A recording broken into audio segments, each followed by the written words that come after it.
ముఖ్యంగా ఆటో నడవక ఉపాధి లేక కృంగిపోయి అప్పుల భారం పెరిగిపోయి చివరికి ఆటో ఏదైతే ఫైనాన్స్లో తెచ్చుకున్నారో వారికి కూడా డబ్బులు కట్టే పరిస్థితి లేక వాళ్ళ ఆత్మహత్యకు ప్రయత్నించి సావు బతుకుల్లో కొట్టుమిట్టాడుతూ ఉన్నాడు. వారిని చూడడానికి ఇక్కడ ఎల్లారెడ్డిపేట మండలంలోని అశ్విని హాస్పిటల్కి రావడం జరిగింది. ఇవాళ సతీష్ పరిస్థితి ఏదైతే ఉన్నదో రాష్ట్రంలో ఉండే లక్షలాది మంది ఆటో నడుపుకునే తమ్ముళ్ళు అన్నల పరిస్థితి కూడా దాదాపుగా కొద్దిగా కుడి ఎడమ అదే పరిస్థితి ఉన్నది. రాష్ట్ర వ్యాప్తంగా ఇవాళ లక్షలాది మంది ఆటో డ్రైవర్లు అవస్థలతో కొట్టుమిట్టాడుతూ ఉన్నారు.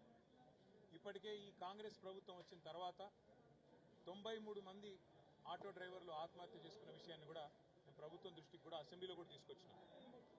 కేవలం దృష్టికి తీసుకురావడం మాత్రమే కాకుండా ఏ నియోజకవర్గంలో ఏ జిల్లాలో ఏ మండలంలో ఆ 93 మంది ఉన్నారు వారి పేర్లు వివరాలతో సహా ప్రభుత్వానికి శాసనసభలోనే మేము మా పార్టీ తరఫున కూడా అందజేసి ఒక్కొక్కరికి ఈ ప్రభుత్వం ఖచ్చితంగా 10 లక్షల ఎక్స్గ్రేషియా ప్రకటించి ఆదుకోవాలని చెప్పి కూడా డిమాండ్ చేయడం జరిగింది.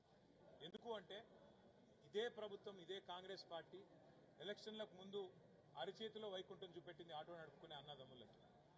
మీకోసం ఒక ఆటో డ్రైవర్ల సంక్షేమ బోర్డు పెడతామని, బోర్డు పెట్టడమే కాకుండా ప్రతి ఆటో మీద ఉన్న చలాన్లు 50% మాఫీ చేస్తామని, అట్లాగే ప్రతి ఒక్కరికి కొత్తగా ఇంకా బీమా సౌకర్యాన్ని పెంచుతామని, ఆటో సంక్షేమ బోర్డు పెట్టి నెలకు 1000 రూపాయలు కనీసంగా సంవత్సరానికి 12,000 అదనంగా మీకు ఇస్తామని ఇట్లా రకరకాల వాగ్దానాలతో రంగుల కళ లాంటి సినిమాను రాష్ట్ర వ్యాప్తంగా ఉండే ఆటో డ్రైవర్లకు చూపెట్టింది కాంగ్రెస్ ప్రభుత్వం.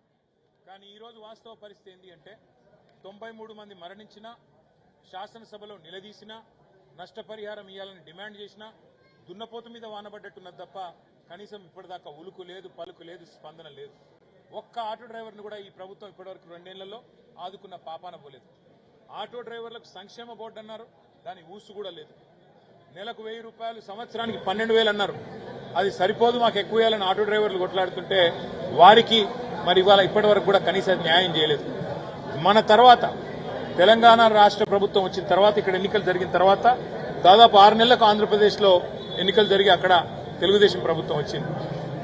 వాళ్ళు కూడా మాట ఇచ్చినారు ఆటో డ్రైవర్లకు ఇస్తాం డబ్బులని.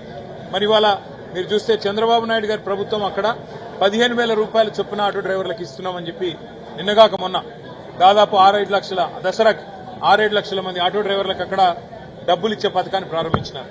నేను అడుగుతా ఉన్నా ఇలా కాంగ్రెస్ ప్రభుత్వాన్ని, ఇవాళ రాష్ట్ర వ్యాప్తంగా 93 మందిని చంపింది చాలదా?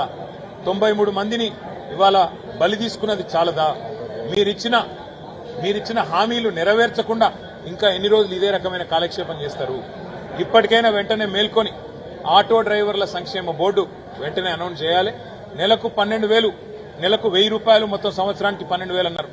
2 ఏళ్లకు గాను మీరు ప్రతి ఒక్క ఆటో డ్రైవర్ కుటుంబానికి ఇప్పటికీ 2 ఏళ్లకు గాను 24,000 రూపాయలు బాకీ ఉన్నారు. వెంటనే ఆ బాకీ కూడా ఇవ్వాలి. దాంతోపాటు చనిపోయిన ప్రతి ఆటో డ్రైవర్కు మరి 10 లక్షల రూపాయల చొప్పున ఎక్స్గ్రేషియా కూడా ప్రభుత్వం వెంటనే చెల్లించాలని డిమాండ్ చేస్తా ఉన్నాం. ఇంకొక మాట కూడా నేను గుర్తు చేస్తా ఉన్నా.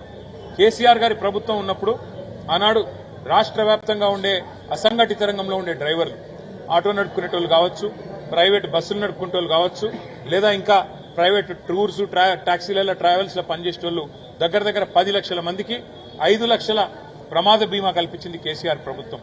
ఈ కాంగ్రెస్ ప్రభుత్వం ఎంత దుర్మార్గమైన ప్రభుత్వం అంటే ఆనాడు కేసీఆర్ గారు తెచ్చిన పథకాన్ని అమలు చేయకుండా, దాన్ని కంటిన్యూ చేయకుండా మొన్న అక్టోబర్లో కట్టాల్సిన ప్రీమియం కూడా, ఇన్సూరెన్స్ ప్రీమియం కూడా కట్టకపోవడం వల్ల దాదాపు 8-8.5 లక్షల మంది డ్రైవర్లు ఇవాళ వారికి ప్రమాద బీమా లేని పరిస్థితి వచ్చింది.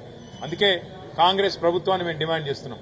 గతంలో కేసీఆర్ గారు తెచ్చిన బీమా పథకం ఏదైతే ఉందో దాన్ని కంటిన్యూ చేయండి. చేతనైతే మీరు ఇచ్చిన మాట నిలబెట్టుకుని దాన్ని 5 లక్షలు ఉన్నదాన్ని 10 లక్షలు చేయండి. అంతేగాని ఈ రకంగా వాళ్ళని మోసం చేయడం, రెక్కాడితే గాని డొక్కాడని వాళ్ళను ఇబ్బంది పెట్టడం మంచిది కాదు. వాళ్ళ పొట్ట మీద కొట్టడం మంచిది కాదు.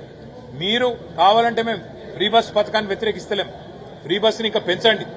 ఏసీ బస్సులకు కూడా ఫ్రీ బస్ పథకం వర్తింపజేయండి. ఖచ్చితంగా మరిన్ని బస్సుల సంఖ్య కూడా పెంచి మహిళలు కూర్చున్నతందుకు కూడా అవకాశం కల్పించండి. కానీ ఆ పేరు చెప్పి ఇవాళ లక్షలాదిగా ఉన్న ఆటో డ్రైవర్ల పొట్ట కొట్టకండి. మేము ఫ్రీ బస్సును వ్యతిరేకిస్తలేం, కానీ ఇక్కడ ఆటో డ్రైవర్లను కూడా ఆదుకోమని చెప్పి డిమాండ్ చేస్తున్నాం. ఈ పద్ధతి మంచిది కాదు. కాకులను కొట్టి గద్దలకు పెట్టే పద్ధతి మంచిది కాదు. ఈ రకంగా పేదవాళ్ళను కొట్టి ఇవాళ మీరు కాంట్రాక్టర్లకు ఏవైతే పైసలు ఇస్తున్నారో ఈ పద్ధతి మంచిది కాదు. నెలకు 10,000 కోట్ల చొప్పున 23 నెలల్లో రేవంత్ రెడ్డి ప్రభుత్వం 2,30,000 కోట్ల అప్పు చేసింది. ఎక్కడ పోయినాయి మరి పైసలన్నీ? ఒక ఇల్లు కట్టింది లేదు, ఒక ప్రాజెక్టు కట్టింది లేదు, ఒక కొత్త ప్రాజెక్టు తెచ్చింది లేదు, ఒక కొత్త రోడ్డు పోసింది లేదు. ఎక్కడ పోతున్నాయి పైసలు? మరి ఒక సంక్షేమ పథకం అమలు చేసింది లేదు, 6 గ్యారెంటీల అమలు దిక్కు లేదు, మీరిచ్చిన 420 హామీల ఊసు లేదు. అందుకే మేము అడిగేది ఇవాళ రాష్ట్ర వ్యాప్తంగా ఉండే 8 లక్షల మంది ఆటో డ్రైవర్ల తరఫున